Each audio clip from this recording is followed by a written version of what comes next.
हरे कृष्ण दोस्तों, स्वागत है आप सबका मेरे चैनल डे मेरा एजुकेशन पर। पिछली वीडियो में हम इंग्लिश कर रहे थे, हमने किया था नाउन, और आज की इस वीडियो में हम करने वाले हैं संज्ञा। तो चलिए बिना किसी देर के हम इसको शुरू करते हैं।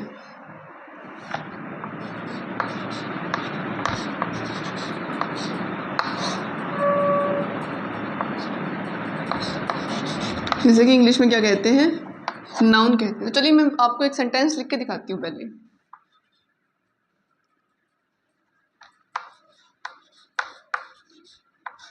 आज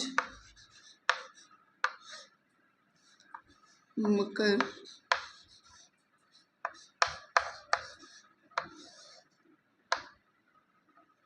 क्रांति है,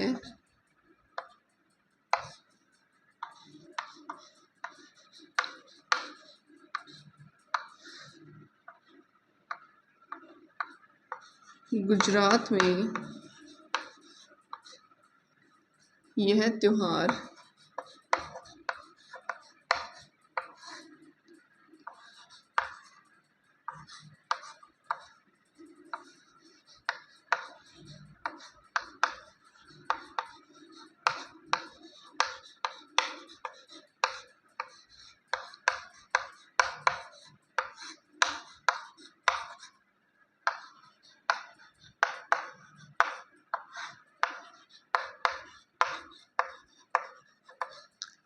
आज मकर संक्रांति है। गुजरात में यह त्योहार बड़ी धूमधाम और उत्साह से मनाया जाता है। इसमें मैं जैसे एक लाइन और ऐड कर देती हूँ। इस दिन लोग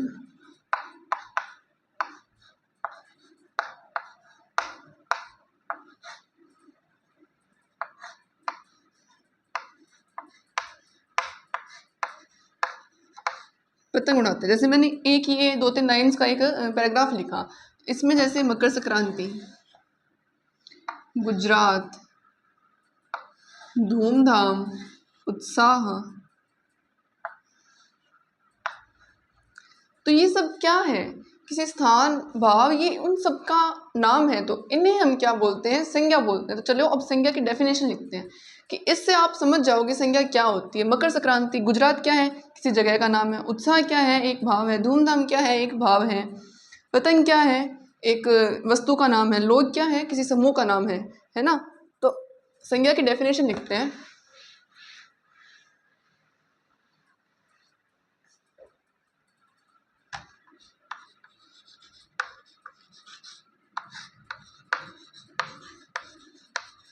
किसी व्यक्ति, वस्तु, स्थान अथवा भाव के नाम को हम क्या कहते हैं? संज्ञा कहते हैं।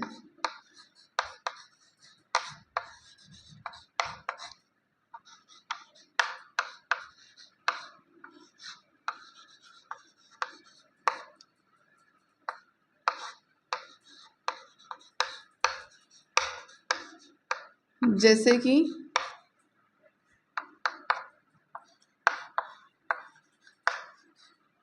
गुंजन, बचपन, लोहा,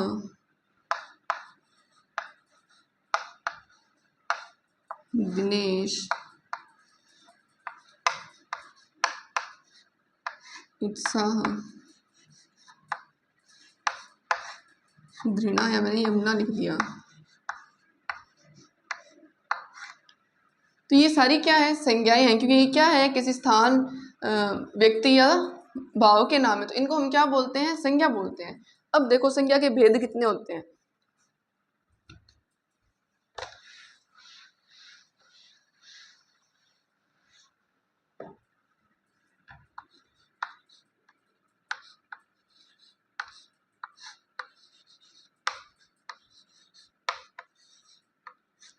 संज्ञा के भेद कितने होते हैं? 3 होते हैं। कौन कौन से?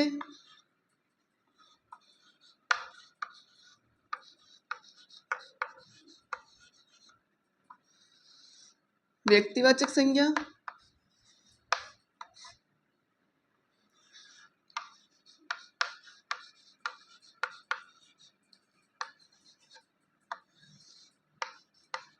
जातिवाचक संज्ञा और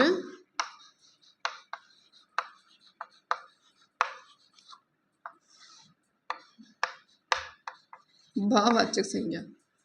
तो संज्ञा के कितने भेद हैं? मुख्यतः संज्ञा के हैं 3 भेद, व्यक्तिवाचक, जातिवाचक और भाववाचक। अब आप कहोगे कि आपने इंग्लिश में हमें 5 भेद पढ़ाए थे, वो 2 कहाँ गायब हो गए? तो वो 2 हैं जो हिंदी में जातिवाचक संज्ञा के अंतर्गत आते हैं, लेकिन कुछ विद्वानों ने क्या है उन्हें अलग मान दिया। ऐसा नहीं होता, अलग नहीं होते, वो जातिवाचक संज्ञा के ही भेद हैं, उसी के अंदर आते हैं। जो कौन कौन से हैं?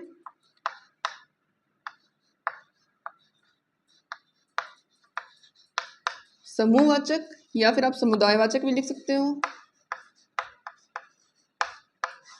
और दूसरा कौन सा है? द्रव्यवाचक।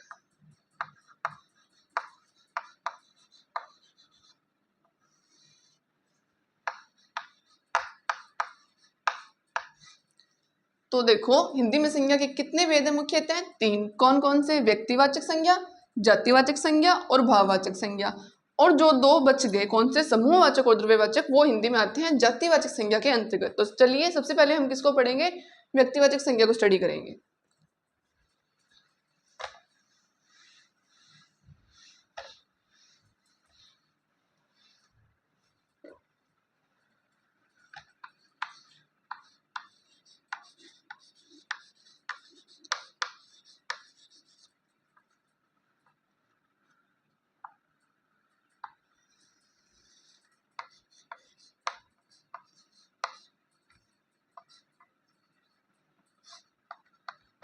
तो व्यक्तिवाचक संज्ञा क्या होती है?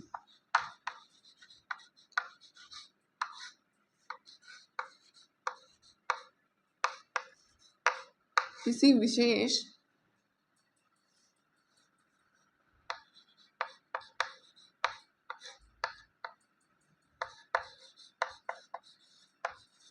व्यक्ति,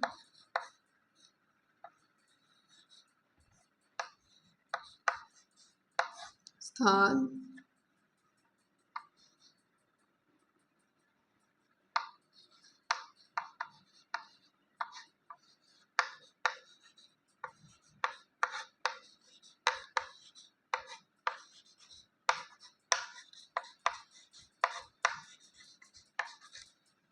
अथवा भाव के नाम को हम क्या कहते हैं? व्यक्तिवाचक संज्ञा कहते हैं।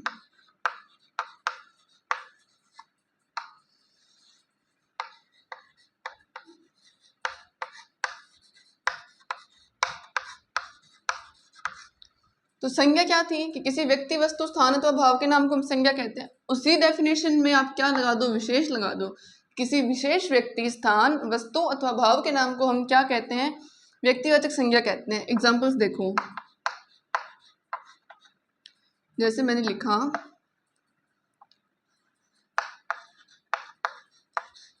कावेरी लिखा, या मैंने गंगा लिखा,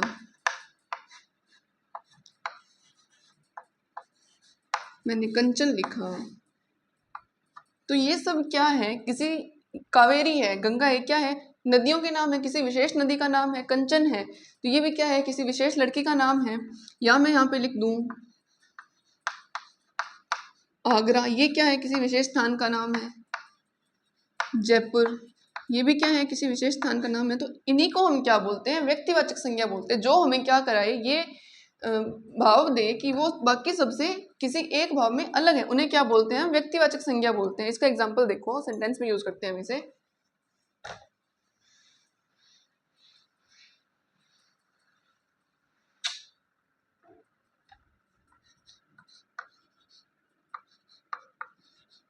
जैसे मैंने लिखा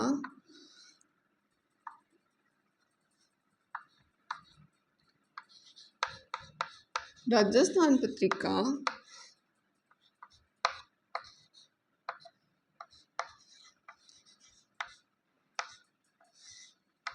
पाठकों की प्रिय पत्रिका है। मैंने क्या लिखा कि राजस्थान पत्रिका पाठकों की प्रिय पत्रिका। अब आपके साथ सबके घर पे न्यूज़पेपर आता होगा, कोई राजस्थान पत्रिका पढ़ता है, कोई दैनिक भास्कर पढ़ता है। तो ये क्या है कि राजस्थान पत्रिका एक नाम हो गया, तो ये क्या है? विशेष पत्रिका का नाम है। तो ये क्या है? एक व्यक्तिवाचक संज्ञा है। दूसरा देखो,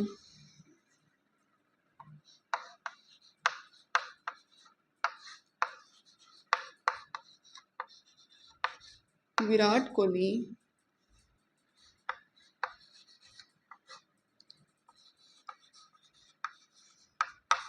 एक अच्छे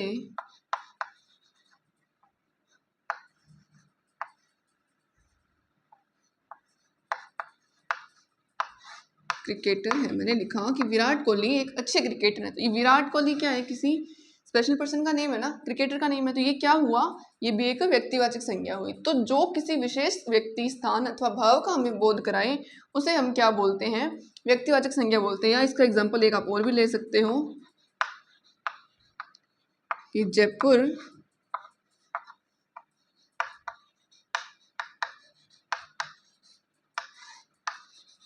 राजस्थान की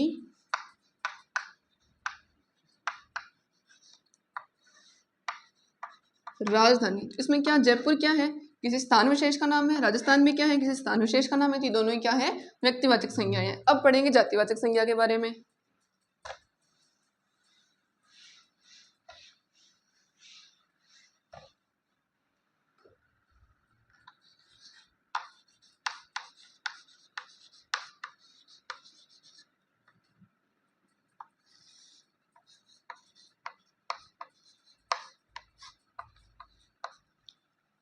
जातिवाचक संज्ञा क्या होती है,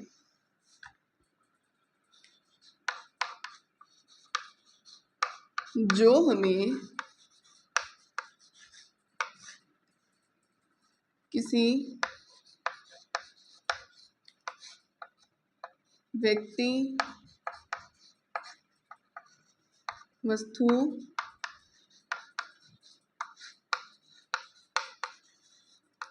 स्थान आदि की संपूर्ण जाति का बोध कराती है, उसे हम क्या बोलते हैं, जातिवाचक संज्ञा बोलते हैं।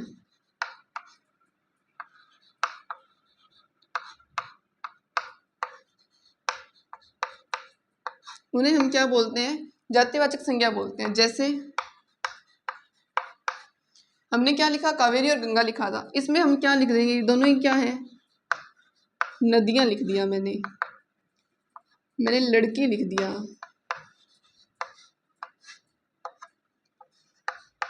गाय लिखा,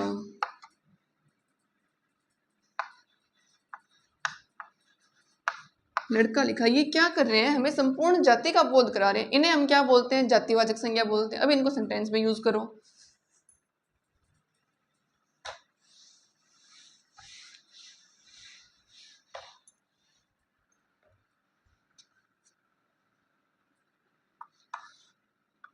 जैसे कि मैंने लिखा, लड़की ने बहुत सुंदर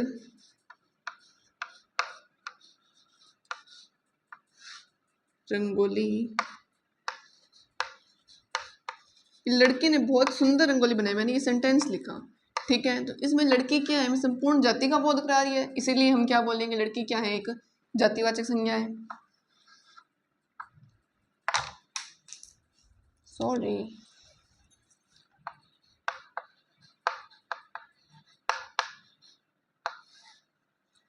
राजस्थान में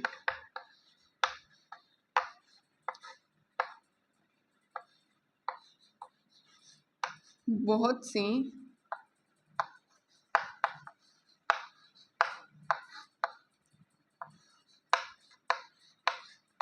नदियां बहती। मैंने लिखा कि राजस्थान में बहुत सी नदियां बहती हैं, ठीक है। अब इसमें राजस्थान तो क्या है, किसी विशेष स्थान का नाम है, तो ये तो क्या हो गया, व्यक्तिवाचक संज्ञा। लेकिन नदियां लिखा, ये किसी स्पेशल नदी का नाम तो नहीं लिखा मैंने कोई एक। तो ये नदियां क्या है, ये संपूर्ण जाति का बोध कर, इसीलिए हम इसे क्या बोलते हैं, जातिवाचक संज्ञा बोलते हैं। अब हमने क्या देखा था कि जातिवाचक संज्ञा के दो भेद हैं। कौन कौन से, एक तो द्रव्यवाचक और दूसरा समुदाय या स्थानवाचक, समुदाय या समूहवाचक। तो इसका पहला भेद कौन सा, द्रव्यवाचक।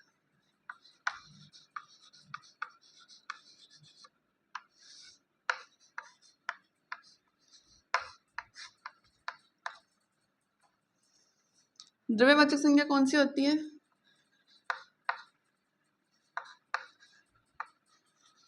जो हमें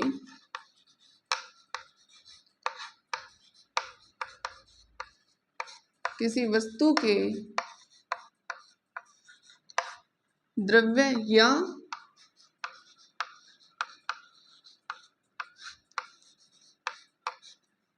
पदार्थ का क्या कराती है? बोध कराती है। उसे हम क्या बोलते हैं? द्रव्यवाचक बोलते हैं। जैसे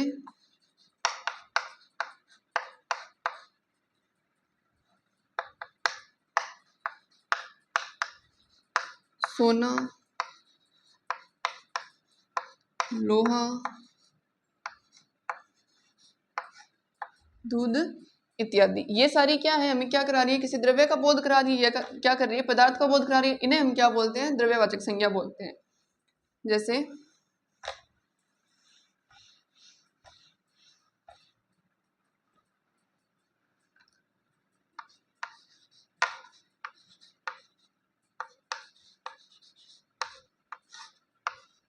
ये पुस्तकें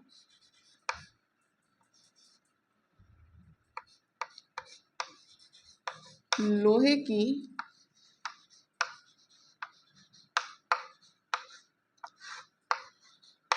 अलमारी में रख दो। जैसे कि मेरे पास 5-7 बुक्स पड़ी हैं, ठीक है, मैंने आपको बोला कि ये पुस्तकें आप जाके लोहे वाली अलमारी में रख दो। मैंने लोहे का स्पेशल यहाँ पे क्यों लिखा कि मान लो अगर आपके सामने वहाँ पे 2 अलमारी है तो कौन सी में रखने कंफ्यूज हो जाओगे ना, कि एक तो वहाँ पे लकड़ी की बनी अलमारी रखी है और एक वहाँ कौन सी है? लोहे की। तो कौन सी वाली में रखना है? लोहे वाली में रखना है। तो लोहा क्या है? पदार्थ का नाम है या उस द्रव्य का नाम है जिससे अलमारी बनी है। तो लोहा इसमें क्या हुआ? एक द्रव्यवाचक संज्ञा हुआ। या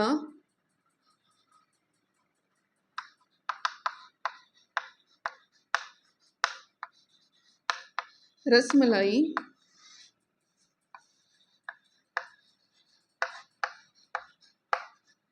दूध से बनती है। मैंने ये सेंटेंस लिखा कि रसमलाई किससे बनती है? दूध से बनती है। तो रसमलाई तो क्या हो गया? व्यक्तिवाचक संज्ञा है, क्योंकि क्या है? ये एक मिठाई का नाम है और सीधा मिठाई नहीं लिखा। इसका मतलब क्या है कि व्यक्तिवाचक संज्ञा। और दूध जो मैंने लिखा ये क्या है? जातिवाचक संज्ञा। जातिवाचक में भी कौन सी? द्रव्यवाचक संज्ञा, क्योंकि द्रव्यवाचक क्या है? एक जातिवाचक का भेद है। अब देखो समूहवाचक।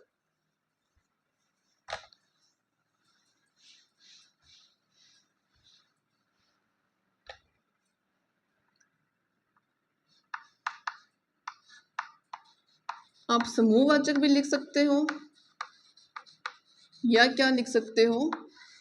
समुदायवाचक भी लिख सकते हो।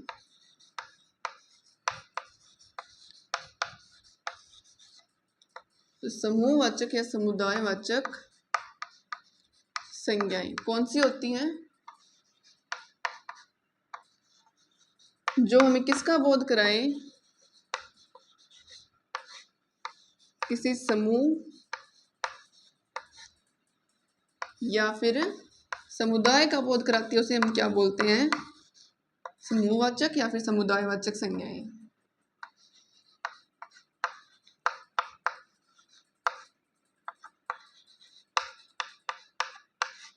उन्हें हम क्या बोलते हैं? समूहवाचक या समुदायवाचक संज्ञाएं बोलते हैं। जैसे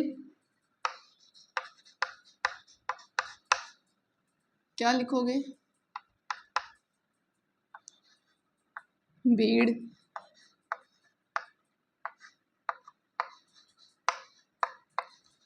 मंडली, जैसे गायक मंडली बोलते हैं, नृत्य मंडली भी बोलते हैं ना। या आप क्या लिख सकते हो?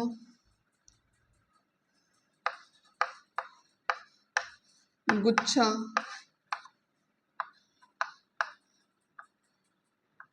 लकड़ियों का गट्ठर हो गया। तो ये सारी क्या है?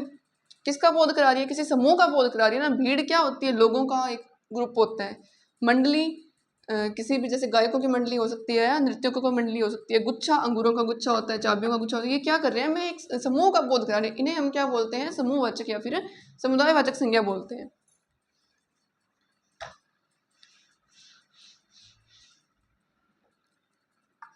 देखो घटना स्थल पर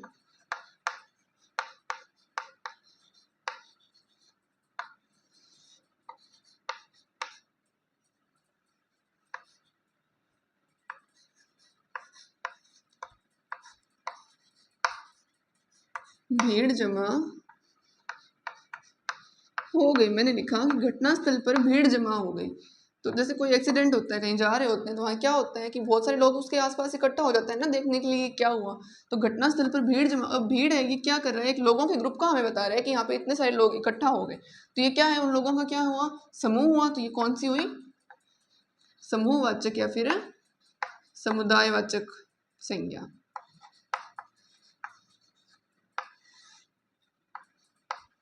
है ना। तो जो हमें समूह या समुदाय का बोध कराए उन्हें हम बोलते हैं समूहवाचक या समुदायवाचक संज्ञा। एक और एग्जांपल देख लो,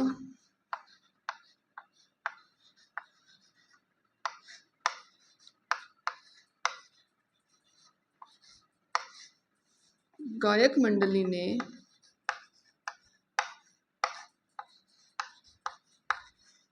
बहुत अच्छा प्रदर्शन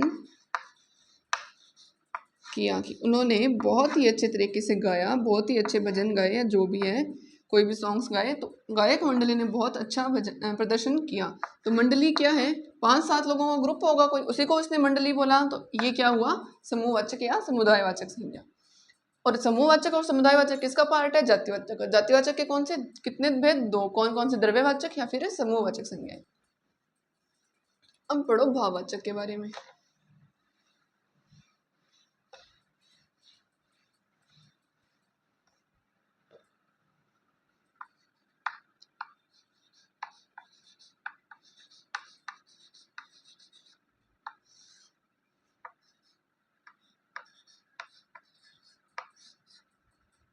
भाववाचक संज्ञाएं कौन सी होती है,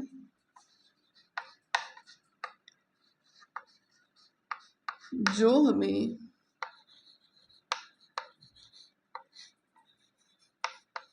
किसी भाव,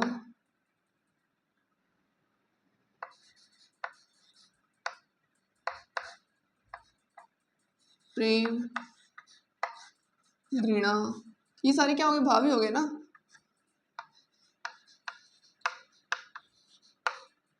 अवस्था आदि का बोध कराती है, उन्हें हम क्या बोलते हैं, भाववाचक संज्ञाएं बोलते हैं।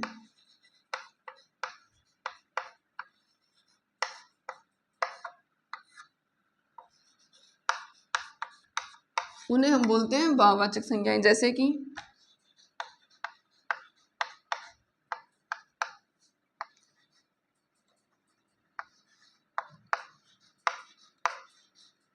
बचपन, प्रेम, मोह। तो ये सारे क्या है, भाव है, इन्हीं को हम क्या बोलते हैं, भाववाचक संज्ञाएं बोलते हैं। अब इसको सेंटेंस में यूज करते हैं।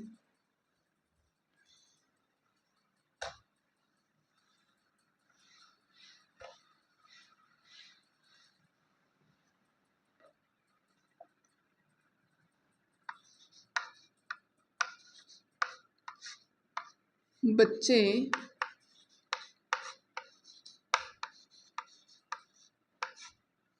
चाचा नेहरू से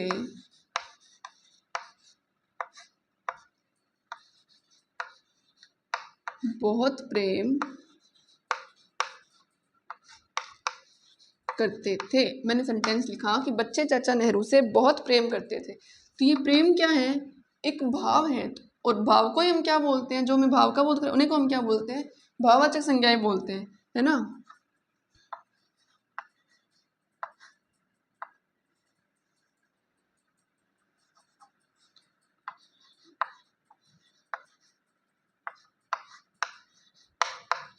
मुझे मेरा बचपन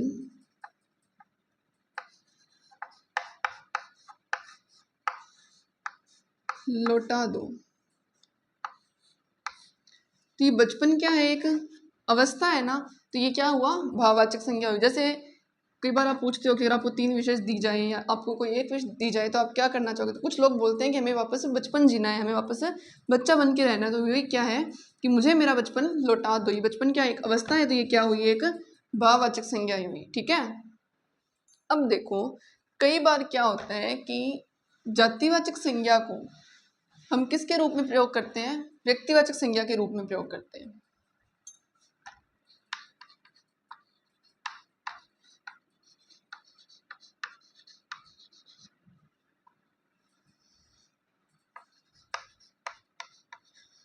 जातिवाचक संज्ञा जो होती है उसे हम क्या करते हैं,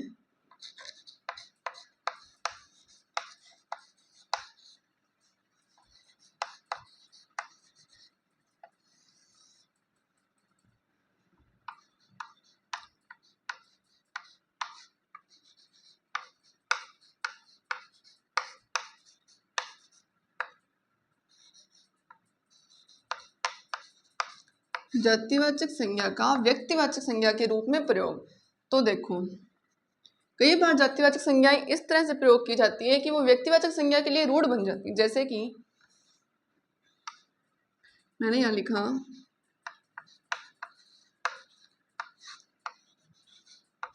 पंडित जी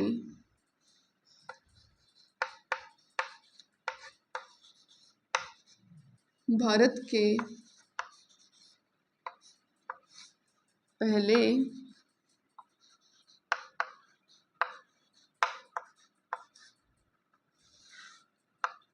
प्रधानमंत्री थे। मैंने ये सेंटेंस लिखा कि पंडित जी भारत के पहले प्रधानमंत्री थे। अब मैंने इसमें जो पंडित जी लिखा ये वैसे तो क्या है, एक जातिवाचक संज्ञा है, लेकिन इसने आगे क्या कहा है कि भारत के पहले प्रधानमंत्री थे। तो भारत के पहले प्रधानमंत्री कौन थे? पंडित जवाहरलाल नेहरू।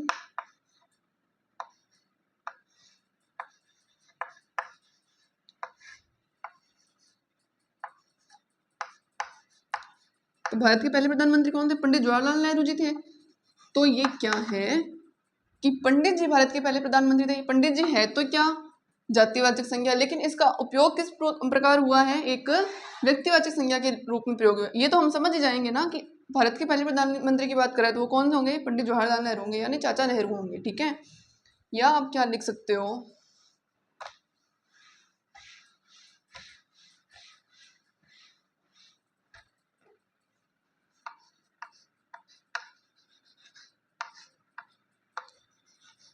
गांधी जी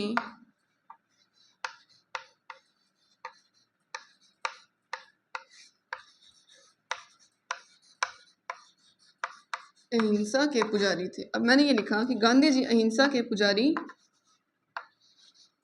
थे। अब कौन से गांधी जी? जो आपके घर के पास में रहते हैं वो वाले?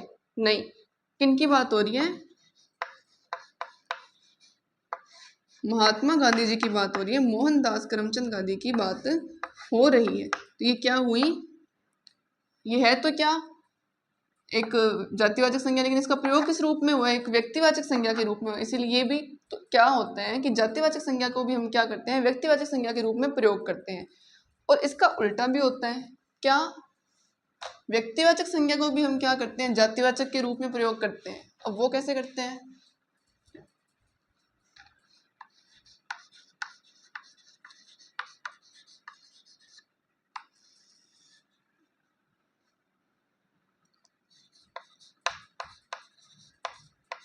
व्यक्तिवाचक संज्ञा का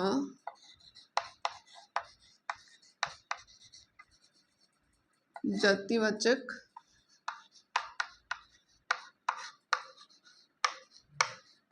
संज्ञा के रूप में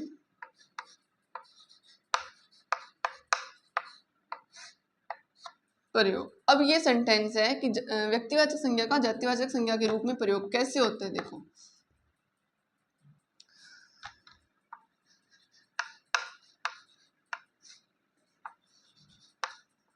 भारत को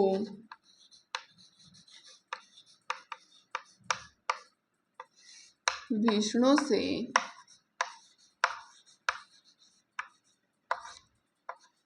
बचकर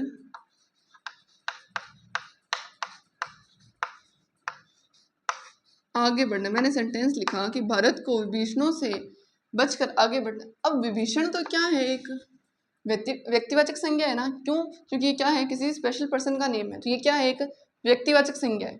लेकिन इसमें किसके रूप में प्रयोग हुआ है, ये जातिवाचक के, क्योंकि विभीषण कौन थे? रावण के भाई थे, और उन्होंने क्या किया था, रावण का साथ छोड़ के श्री राम के साथ मिल गए और लंका का सारा भेद उन्हें दे दिया, तो विभीषण यानी कि कौन हुआ?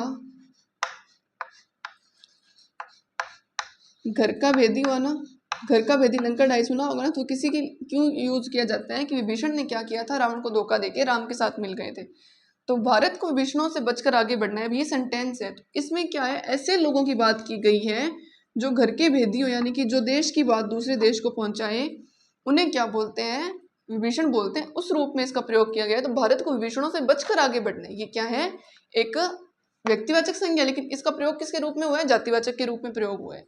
जैसे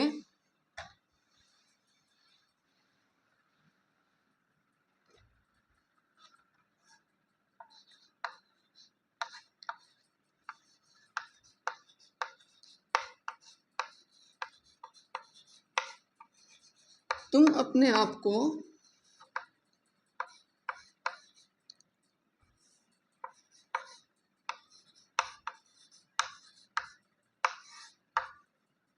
हरिश्चंद्र समझते हो?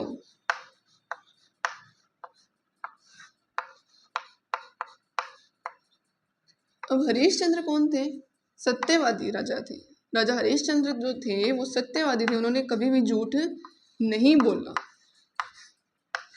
तो अब मान लो आपके सामने कोई झूठ बोल रहा है, आपको पता है कि वो झूठ बोल रहा है, तुम उसे क्या कहोगे, आप लोग उसे क्या कहोगे कि तुम अपने आप को हरिश्चंद्र समझते हो जो मुझे तुम्हारा झूठ पता नहीं चलेगा।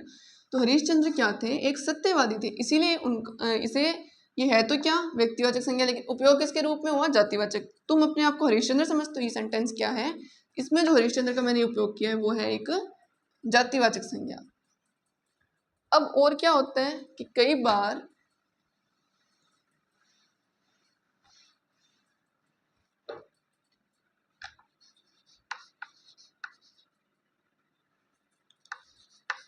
भाववाचक जो संज्ञाएं होती है उन्हें भी हम जातिवाचक के रूप में प्रयोग करते हैं।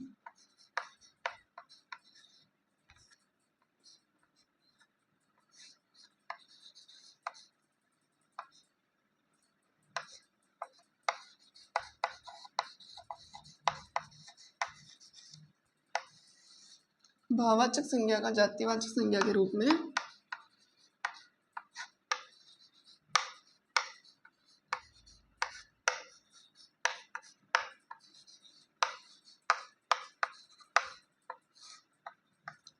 भाववाचक संज्ञाओं को जातिवाचक के रूप में कैसे प्रयोग करते हो, देखो अगर भाववाचक संज्ञा का आपने क्या कर दिया, बहुवचन बना दिया, तो वो अपने आप क्या बन जाएगी, जातिवाचक संज्ञा बन जाएगी। अब जैसे बुराई,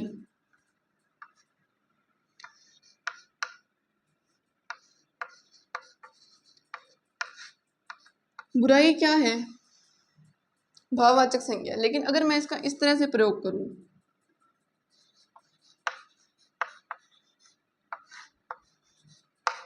समाज में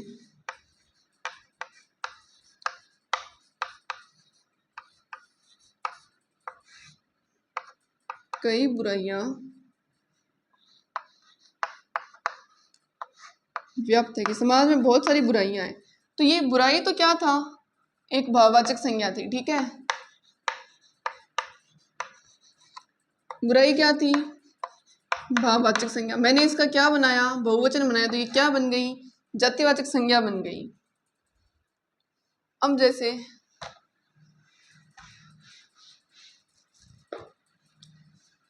दूरी है, दूरी क्या है, भाववाचक संज्ञा, एक भाव है ये, या अवस्था भी बोल सकते हो।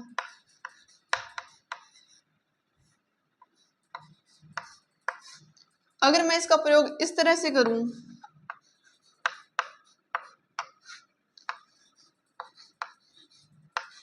हमारे बीच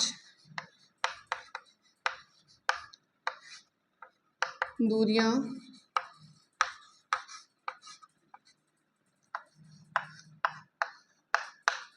बढ़ती ही गई।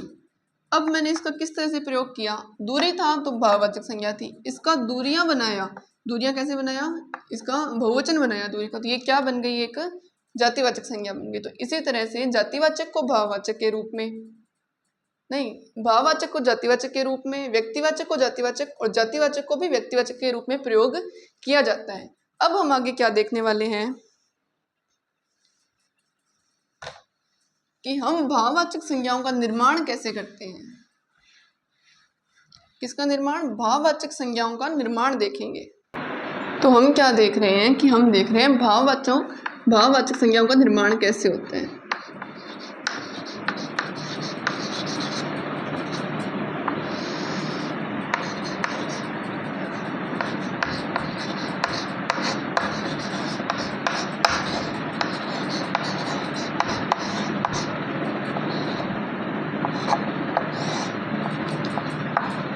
तो देखो, सबसे पहले भाववाचक संज्ञाओं किससे बनाएंगे हम?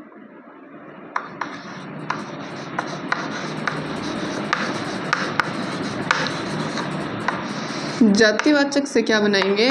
भाववाचक संज्ञा।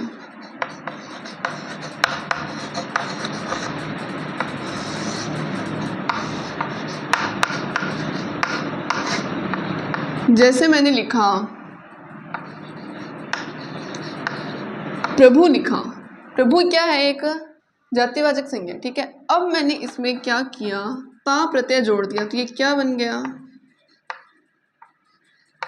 प्रभुता बन गया। और ये क्या बन गया? एक प्रभुता, यानी कि एक भाववाचक संज्ञा। ये क्या थी? जातिवाचक, और इसमें मैंने ता प्रत्यय जोड़ा, तो ये क्या बन गया? भाववाचक संज्ञा बन गई। मैंने लिखा भक्त, अगर मैं इसमें छोटा ई जोड़ दूं, ई प्रत्यय जोड़ दूं, तो ये क्या बन जाएगा? भक्ति बन जाएगा। भक्त क्या है? एक जातिवाचक संज्ञा है। मैंने इसमें ई जोड़ा, तो ये क्या बन गया? भक्ति बन गया, यानी कि एक भाव बन गया, भाववाचक संज्ञा बन गई। और कैसे होता है? सर्वनाम से हम क्या बना सकते हैं? भाववाचक संज्ञाएं बना सकते हैं। सर्वनाम यानी सबका नाम, जिन्हें हम क्या करते हैं? संज्ञा के स्थान पर प्रयोग करते हैं, उन्हें हम क्या बोलते हैं? सर्वनाम बोलते हैं।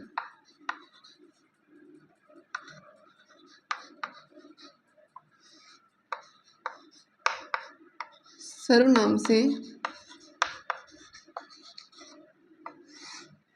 भाववाचक संज्ञा का निर्माण कैसे होता है?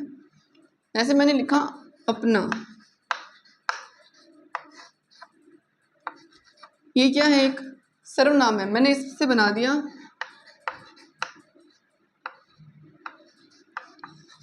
मतलब ये क्या बन गया? भाववाचक संज्ञा बन गई।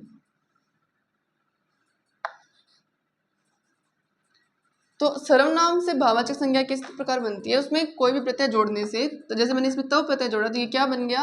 सर्वनाम से भाववाचक संज्ञा बन गई, ठीक है। अपना में मैंने तव जोड़ा, तो ये बन गया अपन तव, ये क्या हो गया? एक भाववाचक संज्ञा। या हम इसमें क्या जोड़ सकते हैं? पन भी जोड़ सकते हैं। अपना से हम क्या बना सकते हैं?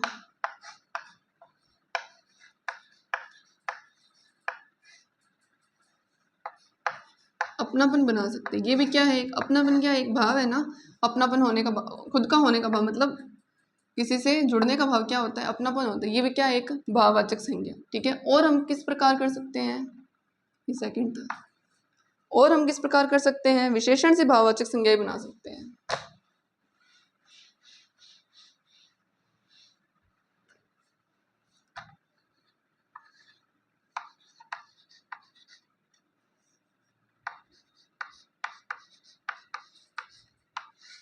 विशेषण क्या होते हैं? जो किसी की विशेषता बताएं। विशेषण से क्या बनानी है हमें? भाववाचक संज्ञा बनानी है।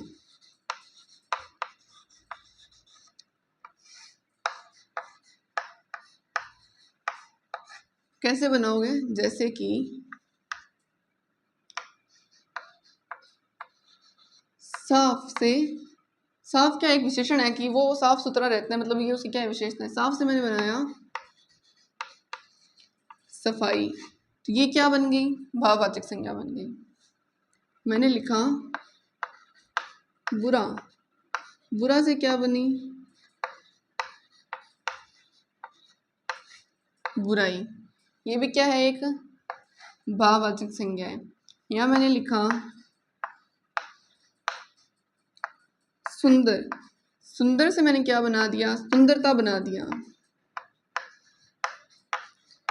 ये भी क्या है? एक भाव। तो ये सब क्या है? विशेषण। और ये क्या है? भाववाचक संज्ञा। तो विशेषण से हमने क्या बनाई? भाववाचक संज्ञाएं बनाई। और हम क्या ले सकते हैं? क्रिया से भाववाचक संज्ञाएं बना सकते हैं।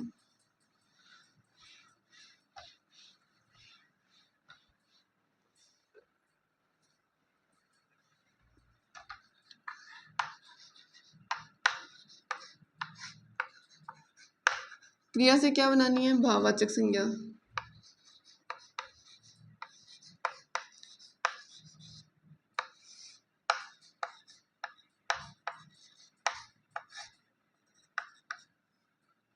तो क्रिया से भाववाचक संज्ञा कैसे बनेंगी, जैसे मैंने लिखा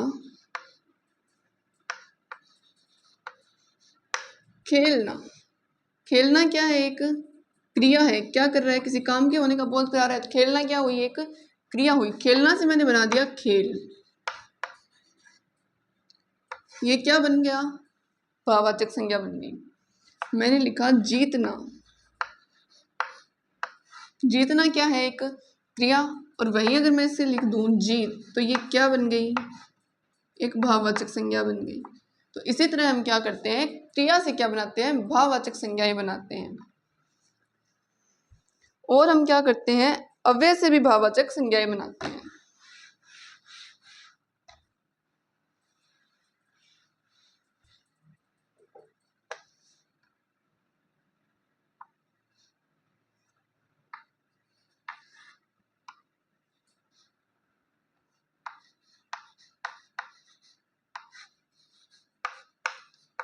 अव्यय से किसका निर्माण करना है, भाववाचक संज्ञा का निर्माण करना है।